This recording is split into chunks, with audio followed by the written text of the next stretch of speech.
Alright guys, sorry about that. I don't know what happened, but my screen capture software crashed. So I guess I'm splitting this up into two videos. Anyways, let's continue. So let's go here. Alright, and we had just gotten done putting the IP address on the FortiManager. So let's go ahead and get to the GUI.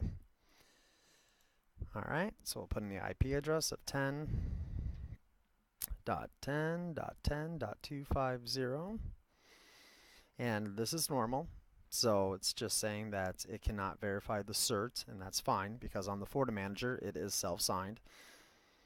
Alright, so we'll go ahead and fix that. There we go, or click through it, and it's going to be admin no password to get in for the first time. So now, interesting enough, starting with 6.0, you are now prompted to change that default password, which is probably a good idea. Oh, excuse me. So, where it was blank before, I'm now going to put in a super secret password so I don't get prompted for this again. And as you can see, this is FortiManager. So we have all of our different management panes, so on and so forth. And if we go here to our system settings, we'll be able to verify our different licenses. So it looks like, even though it's a trial license, it'll still give us 10 devices that we can manage, so on and so forth. So one thing that I did want to do in this video before I stop is turn this bad boy into a FortiAnalyzer. So a FortiAnalyzer and a FortiManager share the same platform. You can just collect log files with the FortiAnalyzer and do analytics and reporting. And in our lab environment, we can save our resources in GNS3 by just making it perform both tasks. And to do so is pretty difficult. You see where it says FortiAnalyzer? We go ahead and turn on FortiAnalyzer, and it's saying, hey, this will reboot the device, and that's fine. All right. And let me just close out of the GUI here. And then let's go back to FortiManager, and we can actually see that rebooting. So it will take a moment once again, and I do believe that once the free license is kicked on with the FortiManager and FortiAnalyzer here, it still gives us the ability to collect log files. So it's a good way to practice also for your FortiAnalyzer version of the NSE 5. So now the NSE 5 is Fortinet certification for FortiAnalyzer, FortiManager. It's two separate exams, and once again, these videos are for my students, my participants, so they can have a place to practice for their exams. So, but once that is up, it looks like it's coming up, it's going to build a database for the FortiAnalyzer. So, and there it is. It's kicking on all the daemons, all the configurations. But let's go ahead and hop back into our PC1 here. And let's see if we can't get to the GUI again. So here we go. All right, so 10. There it is. And lo and behold, with my new super secret password.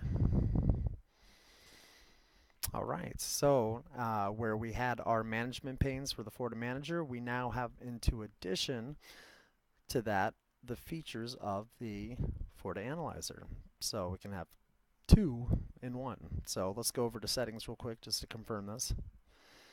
And it looks like it is giving us a gigabyte of logs a day. So that seems pretty normal for this license. Still gives us 10 here. But most importantly, is the fact that we now have all of our FortiAnalyzer features turned on. So, so guys, pretty much that is it just for this video. The whole point was just to get it to this point. The point was just to get it to this point. I suck at these, by the way. I apologize. Not a YouTuber. Anyways, but as you can see, at this level of GNS3, we can at least get it configured, up and running, access the GUI. And then the next videos, and that should actually be all you guys need from my courses to really reiterate what we've gone over in our lessons for you to be able to practice this appliance or appliances in a safe environment. That's the whole goal here of configuring this in GNS3. Now, I'm going to take it a little bit further because I've gotten requests for it. And like I said, I have no plans whatsoever on how to do this, but I'm essentially going to just do a brief overture of the FortiManager and FortiAnalyzer and its features and some of its basic configurations just to get people familiar with the products, because unlike the FortiGate, which is pretty intuitive, especially the FortiManager, it's not. So you at least need to know a little bit of what you're doing before it can make sense, and I don't think a lot of people, at least it's been my experience, a lot of people don't realize how powerful of a platform it is. So in my next video, I'm just going to explore the GUI and all these different management panes, and I think I'm going to go from there.